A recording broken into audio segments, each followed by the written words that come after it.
خوشخبری دیں گے. کیا دیں گے؟ خوشخبری دیں گے. اور امام علی مقام امام حسین علیہ السلام کا مقام بھی بلند تھا، اللہ نے امتحان بھی بلند دیا. ابھی امام حسین علیہ السلام کی بچپن کی عمر ہے، پیدا ہوئے حسین، حضرت ام الفضل نے گودی میں اٹھایا اور رسول اللہ صلی اللہ علیہ وسلم کی بارگاہ میں حاضر ہوئے. آقا اللہ نے بیٹا دیا، حسین دنیا میں آئے.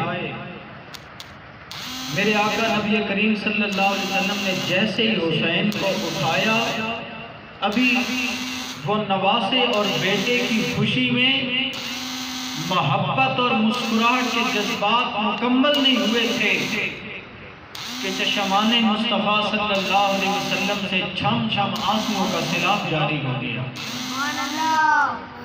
ذرا پیار سے کہہ دیں سبحان اللہ. جناب آقا کریم صلی اللہ علیہ وسلم کی آنکھوں سے جب آنسو جاری ہوئے، ام الفضل کہنے لگی یا رسول اللہ صلی اللہ علیہ وسلم، کبھی میں نے ہنسنا اور رونا اتنا قریب قریب نہیں دیکھا. آپ پہلے مسکرا رہے تھے بچے کی ولادت کی خوشی میں، اب آپ کی آنکھوں میں آنسو جاری ہو گئے، وجہ کیا ہے؟ میرے آقا صلی اللہ علیہ وسلم نے فرمایا اے ام الفضل، ابھی میرے پاس جبریل آ کے مجھے خبر دے کر گئے تھے یا رسول اللہ ان ابنی الحسین سیقتل بارض یقال لها طف او کما قال علیہ السلام. جبریل امین آ کر کہنے لگے یا رسول اللہ، آج بڑی محبت سے جس حسین کو کھیلنے کے لیے نبوت والی گودی نصیب ہے، ایک وقت آئے گا حسین کربلا کے میدان میں ظلمن شہید کر دیا جائے گا. اے ام الفضل، تیری نظر ہے لوگوں کے پیار پہ، میری نظر ہے خنجر کی دھار پہ. تجھے میری گود میں میرا بچہ نظر آتا ہے، مجھے حسین شہید سچا نظر آتا. حضور کا رونا ہمارے لیے اس بات کی طرف اشارہ کر گیا کہ آج کسی وقت والے مقدر والے سنی کو اگر حسین علیہ السلام کے غم میں آنکھوں سے آنسو جاری ہو جائیں تو وہ خوش ہو جائے کہ اس نے اپنے نبی کی سنت کو ادا کر لیا ہے. میرے آقا مولا صلی اللہ علیہ وسلم نے گاہے گاہے احادیث میں حسنین کریمین کی عظمت کو آشکارا فرمایا. میرے آقا فرمانے لگے لوگوں الحسن والحسین ہما ریحانہ یمن الدنیا. اے لوگوں، حسن و حسین میرے دنیا میں دو پھول ہیں. اگر کبھی تمہارا دل بے قرار ہوتا ہے، کبھی تمہارا دل پریشان ہوتا ہے، تم باغ میں جاتے ہو، وہاں جا کر پھولوں کو سونگھ لیتے ہو، تمہاری طبیعت کو قرار مل جاتا ہے. فرمایا لوگوں، میں مصطفیٰ جب پریشان ہوتا ہوں میں کیا کرتا ہوں؟ میں حسن و حسین کو گودی میں لے کر سونگھ لیتا ہوں، میری طبیعت میں قرار آ جاتا ہے. ذرا بلند آواز سے کہہ دے سبحان اللہ. سبحان اللہ. حضور ارشاد فرماتے ہیں حسن و حسین میرے دنیا میں دو پھول ہیں. ایک دوسری روایت میں میرے آقا نے ارشاد فرمایا الحسن والحسین سیدہ شباب اہل الجنہ. حسن و حسین جنتی جوانوں کے کیا ہیں؟ سردار. ماشاءاللہ سب جانتے ہیں، مشہور حدیث پاک ہے. کیا ہیں؟ سردار. جنتی جوانوں کے سردار.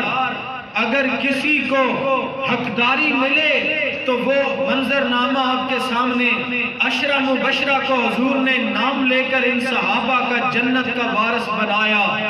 مالک ابن سنان بلکہ عبداللہ ابن زبیر نبی کی مجلس میں بیٹھے تھے، حضور نے پنچ لگوائے، پچھنے لگوائے، آپ کا خون پاک ایک پیالے میں جمع کیا گیا. تاریخ میں میرے آقا کی نظر کرم اس صحابی پر پڑی جسے عبداللہ ابن زبیر کے نام سے یاد کیا جاتا ہے. فرمایا زبیر میرے قریب آؤ، یہ پیالہ خون کا لو، پکڑو، دیوار کے پیچھے چلے جاؤ اور وہاں جا کر اس پیالے کو خون کو دفن کر دینا. عبداللہ ابن زبیر جب دیوار کے پیچھے گئے اب ایک طرف حکم آ گیا کہ حکم ہے دفن کرنا ہے، اور دوسری طرف محبت مصطفیٰ آ گئی، اور محبت مصطفیٰ نے کون سا رنگ پکڑا کہ یہ لمحے زندگی میں بار بار آیا نہیں کرتے، نت نت ہاتھ لگدا نہیں، ایک کرما دا ویلا، رب جانے نال سبب دے، کد ہوئے گا میلا، محبت غالب آ گئی۔ عبداللہ ابن زبیر نے ایک طرف حکم مصطفیٰ دیکھا کہ خون کو پینا نہیں دفن کرنا ہے، دوسری طرف عشق مصطفیٰ دیکھا تو کیا کیا، اٹھایا خون کا پیالہ منہ سے لگایا، سارا خون پی گئے۔ اب سنیے صحابہ کرام کی مجلس میں جب عبداللہ ابن زبیر واپس پہنچے، پہلی بات تو پکی ہے کہ صحابہ کرام کو سوال ہی نہیں کرنا چاہیے تھا، جب نبی نے حکم دیا دفن کرو تو ماننا چاہیے تھا۔ عبداللہ ابن زبیر گئے، دیوار کے پیچھے دفن کر کے آ گئے ہوں گے، سوال ہی نہیں بنتا تھا، لیکن سوال بنتا تو پھر یہ بنتا، بتا کہاں پہ دفن کیا، کتنی مٹی ڈالی، لیکن صحابہ کا سوال کرنا اور یہ نہ پوچھنا کہاں دفن کیا عجیب قسم کے تاثرات ذہن میں لاتا ہے۔ صحابہ کرام نے آتے ہی عبداللہ ابن زبیر سے کون سا سوال کیا، اب آخری بندے تک توجہ۔ عبداللہ ابن زبیر مجلس میں داخل ہوئے تو صحابہ کرام نے کہا، عبداللہ ذرا بتا تو صحیح، کیف وجدتا طعم و دم، نبی کے خون کا ذائقہ کیسے تھا، نبی کے خون کا زندہ باد زندہ باد، تاجدار ختم نبوت زندہ باد زندہ باد، تاجدار ختم نبوت زندہ باد زندہ باد۔ اب بات ہو رہی تھی حقدار کی اور سردار کی، علماء موجود ہیں۔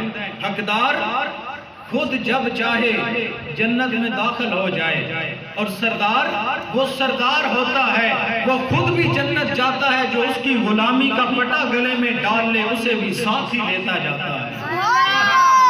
حسن و حسین جنتی جوانوں کے کیا ہیں، سردار، بولے کیا ہیں، سردار۔ اب عبداللہ ابن زبیر نے کون سا جواب دیا، یہ سنیے۔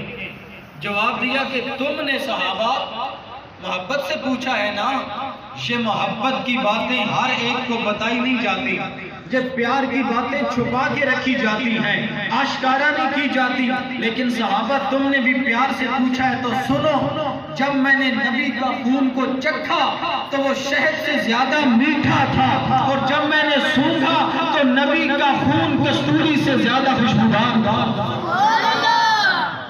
حضور کے خون کی شان میں کہہ دیں سبحان اللہ۔ اب پتہ ہے حضور نے کیا ارشاد فرمایا، فرمایا اے صحابہ خود بھی خوشی کرو اور عبداللہ ابن زبیر کو بتا دو۔ سنیے بہت بڑی خوشخبری دی، فرمایا خود بھی خوشی کرو اور عبداللہ ابن زبیر کو بتا دو کہ اس نے آج کے بعد جو مرضی کرتا پھرے، میرے خون کو پی کر اپنے اوپر دوزخ کی آگ کو حرام کروا لیا ہے۔ ایک روایت میں ایک حکیم نے پیا، وہ بھی جنتی۔ مالک ابن سنان غزوہ احد کے موقع پر حضور کا دانت مبارک شہید ہوا، خون مبارک نکلا، جب مالک ابن سنان نے پیا تو میرے آقا نے فرمایا مالک ابن سنان اسے چھوڑ دے، اسے چھوڑ دے، تو مالک ابن سنان نے کہا، عرض کی آقا یوں آپ کا حکم ہے کہ خون کو چھوڑ دے تو چھوڑ دیتا ہوں، ورنہ آپ کے خون کے ایک قطرے پر کائنات قربان، جب چھوڑ دیا پیا تو ایک قطرہ تھا۔ اب نبی نے فرمایا مالک ابن سنان تیرے جسم میں میرے خون کا ایک قطرہ چلا گیا، تو بھی جنت کا حقدار ہو گیا۔ اور حکیم نے ارے پیا، ہو گیا جنت کا حقدار۔ عبداللہ ابن زبیر نے پیا، ہو گیا جنت کا حقدار۔ پوری ذمہ داری کے ساتھ اپنے اہل سنت علماء کی موجودگی میں اور حضور کے امام حسین علیہ السلام کے غلاموں کی موجودگی میں جملہ دینا چاہتا ہوں، توجہ سے سنیے گا۔ بات یہ بنی کہ جس کے جسم میں نبی کے خون کا ایک قطرہ چلا گیا، جنتی کس لیے؟ رب کا وعدہ رہا میں نے اپنے یار کے جسم میں جو خون پیدا کیا اس کے نزدیک دوزخ کی آگ کو نہیں جانے دینا، لہٰذا رب جس کے جسم میں خون مصطفیٰ کا ایک قطرہ چلا گیا، رب اس ایک قطرے کو بچانے کے لیے پورے جسم کو جنت عطا فرما دیتا ہے۔ ارے حسین جنتی جوانوں کے سردار بنے، مالک ابن سنان ہو گئے جنت کے حقدار، حکیم ہو گئے جنت کے حقدار، عبداللہ ابن زبیر ہوئے جنت کے حقدار اس لیے کہ ان کے جسم میں نبی کے خون کے قطرے چلے گئے. اب جس کے جسم میں تھوڑا سا خون مصطفیٰ ہو وہ حقدار ہوتا ہے، اور سر سے لے کر پاؤں تک جس کا سارا خون مصطفیٰ کا خون ہو وہ جنت کا حقدار نہیں ہوتا، وہ جنت کا سردار ہوا کرتا. نعرہ تکبیر، نعرہ رسالت، نعرہ تحقیق، نعرہ حیدری، شان صحابہ، شان صحابہ، علماء اہل سنت، الاسلام، الاسلام، الاسلام. جس کے جسم میں خون مصطفیٰ ہو حقدار، اور جس کا سارا خون ہی مصطفیٰ کا خون ہو پھر وہ حقدار نہیں ہوتا، وہ تو جنت کا. سارے بولے جنت کا، سب بولے جنت کا. اسی لیے میرے آقا صلی اللہ علیہ وسلم فرمانے لگے الحسن والحسین سیدا شباب اہل الجنہ. حسن و حسین جنتی جوانوں کے سردار ہیں. اسی لیے جب میرے آقا حسین ابن علی آج علماء نے بیان کیا، لیکن کچھ لوگ آپ کے سامنے بیان کرتے ہیں 2 محرم کو امام حسین کربلا میں پہنچے، 7 کو پانی بند ہو گیا، 10 کو جنگ شروع ہو گئی، سوائے شہادت کے میرے آقا حسین کا ذکر آتا ہی کوئی نہیں. اللہ کی قسم میرے حسین ابن علی کی زندگی یہ 1 سالہ زندگی نہیں، 10 دن کی زندگی نہیں، یہ 56 سالہ حسین ابن علی کی ذرا سیرت کو بھی ملاحظہ کرو، سیرت کو بھی آنکھوں کے سامنے رکھو. یہ وہی حسین ہے جو کربلا کے گزاروں میں اگر بے مثال ہے تو مدینے کے بازاروں میں بھی بے مثال ہے. اگر حسین کربلا کے میدان میں نیزے کی نوک پر قرآن سناتا بے مثال ہے، یہ حسین فاطمہ الزہرا کی جھولی میں قرآن سنتا بھی بے مثال ہے. حسین ابن علی کا بچپن بھی بے مثال، آپ کی جوانی بھی بے مثال، میرے آقا حسین کی سخاوت بھی بے مثال، میرے آقا حسین کی شجاعت بھی بے مثال، میرے آقا حسین کی شہادت بھی بے مثال. بچے تیرے گھر میں بھی پیدا ہوتے ہیں، ہمارے گھر میں بھی پیدا ہوتے ہیں. کسی بچے کی مبارکباد بابا دیتا ہے، کسی بچے کی مبارکباد نانا دیتا ہے، کسی بچے کی مبارکباد ماموں دیتے ہیں. حسین تیری عظمت کو کائنات کے لاکھوں سلام کروں. جب حسین دنیا میں آئے خود رب العالمین مبارک دیتے. رب العالمین نے فرمایا میرے یار آمنہ کے لال تجھے مبارک ہو، آج تیرے پاس حسین آ گئے. حسین ابن علی کی ولادت بھی بے مثال، زندگی کا ایک ایک لمحہ بے مثال. میرے آقا مولا صلی اللہ علیہ وسلم نے بچپن میں اعلان کر دیا حسین شہید ہوں گے. بولو حسین. سارے بولے حسین. پچھلے بھی بولے ماشاءاللہ. کافی سے لوگ آپ بیٹھے ہیں کہ حسین کربلا میں ظلمن شہید ہوں گے. یہ خبر زبان مصطفیٰ سے عام ہو گئی.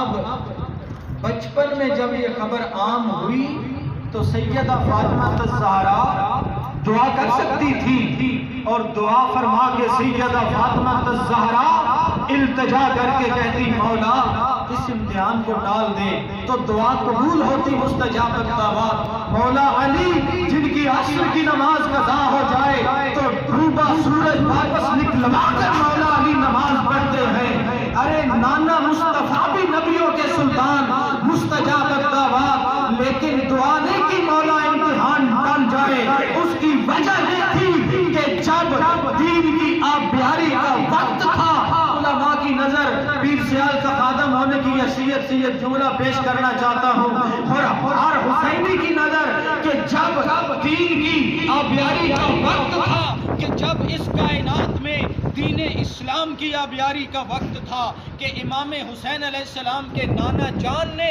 دین اسلام کو پھیلایا اور کافروں کو مسلمان کیا، تو پھر کھجوروں کے گچھوں سے کلمہ بھی پڑھایا تھا میرے نبی نے، پھر پتھروں کو چلنا بھی سکھایا تھا میرے مصطفیٰ نے، پھر میرے مصطفیٰ نے درختوں کو بھی چلنا سکھایا تھا. یہ سب کچھ کیا میرے مصطفیٰ نے، وجہ یہ تھی کہ وہ وقت دین کو پھیلانے کا وقت تھا۔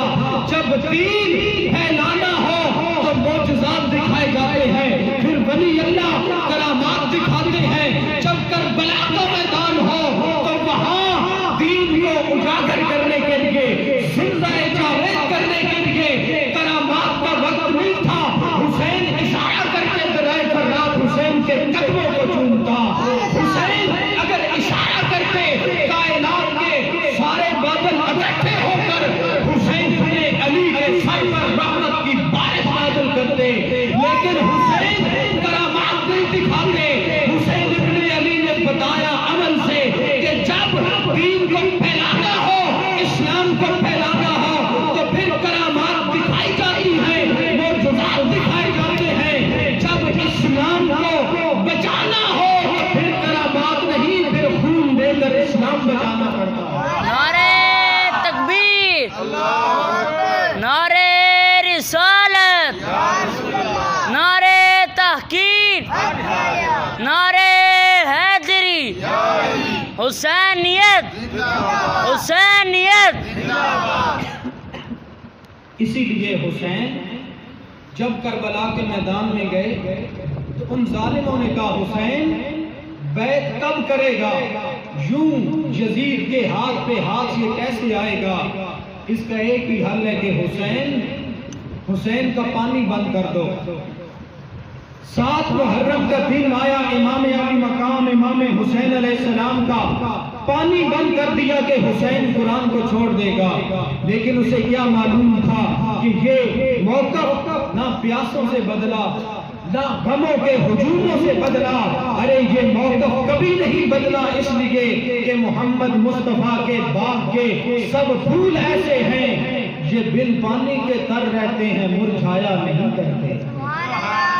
میرے آقا حسین ابن علی کا پانی بند کر دیا، حسین قرآن کو چھوڑ دے گا، لیکن میرے آقا حسین کے خیموں سے قرآن کی آواز آنے لگی۔ 7 محرم کی رات کو بھی قرآن کی آواز آنے لگی، 8 محرم کو بھی قرآن پڑھا جاتا رہا، 9 محرم کی رات کو بھی قرآن پڑھا جاتا رہا، 10ویں کے دن بھی حسین قرآن پڑھتا رہا۔ انہوں نے مشورہ کیا ایسا کرو حسین ابن علی کے غلاموں کو شہید کر دو، حسین خود بخود بیعت کر لے گا، قرآن بھی چھوڑ دے گا۔ لیکن میرے آقا حسین کا وہ غلام بچپن کا آپ کا ساتھی، لوگ کہتے ہیں کربلا کے میدان میں صحابہ نہیں تھے، خدا کی قسم میرے آقا کے صحابہ بھی موجود تھے، وقت نہیں ورنہ میں تفصیل سے تاریخ کے شواہد بیان کرتا۔ تاریخ طبری نے کیا لکھا، تاریخ ابن خلدون نے کیا لکھا، اور دیگر تفاسیر کے اندر آیات کے حوالے سے کیا ذکر آیا، ورنہ میں تفصیل سے بیان کرتا۔ ایک صحابی کا نام سن لیجئے، آپ نے سنا ہوگا، حبیب ابن مظاہر میرے آقا کا غلام، میرے نبی کا صحابی، امام حسین علیہ السلام کا بچپن کا دوست۔ جب اسے پتا چلا حسین کربلا کے میدان میں چلے گئے، 8 محرم کو خانہ کعبہ بیت اللہ کو چھوڑ کر، رب العالمین کے گھر کو چھوڑ کر کربلا محلہ پہنچا۔ جب کربلا محلہ میں حالات دیکھے، حالات دیکھ کر کہنے لگا اے حسین مجھے نہیں پتا تھا یہ تیرے حالات ہیں، آج تو اتنا مظلوم ہے، آج تو اتنا مجبور ہے، ان ظالموں نے پانی پر پہرے لگا دیے، تیرے معصوم پانی پینے سے قاصر ہے، مجھے نہیں معلوم تھا یہ حالات ہیں، اگر مجھے وہاں معلوم ہوتا میں حبیب ابن مظاہر اکیلا نہ آتا، میں اپنی عورتوں کو بھی ساتھ لاتا، اپنے بچوں کو بھی ساتھ لاتا، اپنے دوستوں کو ساتھ لاتا، لیکن حسین میں اکیلا آیا، حسین ابن علی کے نام پر جان قربان کر دی۔ پھر میرے آقا حسین ابن علی کے قدموں میں زہیر ابن قیس نامی آدمی آیا، امام علی مقام کی بارگاہ میں جب آیا، ظالموں نے امام حسین پر تیر چلانا شروع کر دیے، امام حسین علیہ السلام کا دفاع کرنے لگا، جب سامنے آ کر دفاع کرنے لگا، ہر تیر بدن پر برداشت کر کے کہنے لگا حسین میرا رب ایسا کرے میری جب جان نکلے تیرے قدموں میں نکلے۔ حسین ابن علی نے فرمایا آپ نے جب امام علی مقام موجود ہے، ہر تیر بدن پر برداشت کرنے لگا۔ سہیل ابن کین نامی آدمی کا ایک خاص دوست آیا، خاص خلیفہ محرم راز آیا، آپ کی مجلس میں بیٹھنے والا دوست آیا، ہاتھ باندھ کے کہنے لگا کوئی وصیت کر دیجئے۔ سہیل ابن کین کہنے لگا اب وصیتیں کرنے کا وقت ختم ہو گیا۔ حسین ابن علی کی جانب اشارہ کر کے کہنے لگا جب تک دم میں دم ہے ان کو بچاؤ۔ میرے آقا حسین ابن علی نے بار بار خطبے دیے، بار بار خطبہ ارشاد فرمایا، اور میرے آقا نے فرمایا اے ظالموں کیا تم نہیں جانتے میں وہی حسین ہوں جس کو میرے مصطفیٰ نے کندھے کی سواری عطا فرمائی؟ سبحان اللہ۔ میں وہی حسین ہوں جس کے بارے میں میرے مصطفیٰ نے فرمایا حسین مجھ سے ہے میں حسین سے ہوں۔ اے ظالموں میرا عذر قبول نہیں کرتے، پھر ایسا کرو میں کہیں جنگلوں میں نکل جاتا ہوں، کل جب قیامت کا دن آئے گا میں حسین اپنے رب العالمین کی بارگاہ میں کوئی شکوہ نہیں کروں گا، تم میرے خون سے ہاتھ رکھنے سے باز آ جاؤ۔ لیکن ظالموں نے معصوم علی اصغر کو لیا، یہ وہی علی اصغر ہے جو معصوم 3 دن سے پیاس کی وجہ سے چیخ کر سیدہ زینب کو کہنے لگے اے حسین ابن علی۔ سیدہ زینب کہنے لگی حسین ایسا کریں معصوم علی اصغر کو ظالموں کے سامنے پیش کریں، جنگ کا اصول ہے بچوں سے جنگ نہیں ہوتی، عورتوں سے جنگ نہیں ہوتی، ہو سکتا ہے ظالم پانی دے دے۔ حسین ابن علی نے اپنے ہاتھوں پر معصوم 6 مہینے کے علی اصغر کو اٹھایا، جب لے کر سامنے گئے میرے آقا حسین کہنے لگے ظالموں یہ علی اصغر معصوم یہ تو بول بھی نہیں سکتا، منہ سے پانی مانگ بھی نہیں سکتا، یہ معصوم علی اصغر اس کا کیا قصور ہے، چند قطرے پانی کے دے دو۔ ظالم کہنے لگے حسین آگے کرو، چند قطرے اس کے منہ میں ٹپکا دیتے ہیں۔ جب معصوم علی اصغر کو سامنے کیا اتنے ظالم نکلے ہرملہ کہنے لگا، ہرملہ نے ایک تیر کمان میں ڈالا، جب کھینچ کے مارا معصوم علی اصغر کے گلے سے تیر پیوست ہو کے پار چلا گیا، تیر امام حسین کے بازو میں پیوست ہو گیا۔ حسین آسمان کی جانب منہ کر کے کہنے لگے بے نیازا یہ معصوم کو رہنے دیتا، لیکن کوئی بات نہیں اگر چلا گیا تو میں راضی ہوں، اگر میرا جد اعلیٰ ابراہیم خلیل اللہ اسماعیل کے گلے پر چھری چلانے کے بعد تیری رضا پر راضی ہے میں بھی اصغر دے کر راضی ہوں۔ امام علی مقام نے مظلومیت کے عالم میں آنکھوں میں آنسو آئے، روایات میں آیا جب امام حسین نے معصوم علی اصغر کے خون کو زمین کی جانب کیا، زمین سے آواز آئی اے حسین خبردار علی اصغر کا خون زمین پر نہ گرنے دینا ورنہ قیامت تک مجھ پر کوئی سبزہ نہیں اگے گا۔ جب آسمان کی جانب بلند کیا آسمان سے آواز آنے لگی حسین یہ معصوم علی اصغر کے خون کا فوارہ آسمان کی طرف اگر بلند ہوگا پھر قیامت تک زمین پر بارش نہیں ہوگی۔ میرے آقا حسین ابن علی نے پڑھا انا للہ و انا الیہ راجعون، خون کو میرے آقا حسین نے ہاتھوں پر ملنے کے بعد اپنی داڑھی مبارک پر مل لیا۔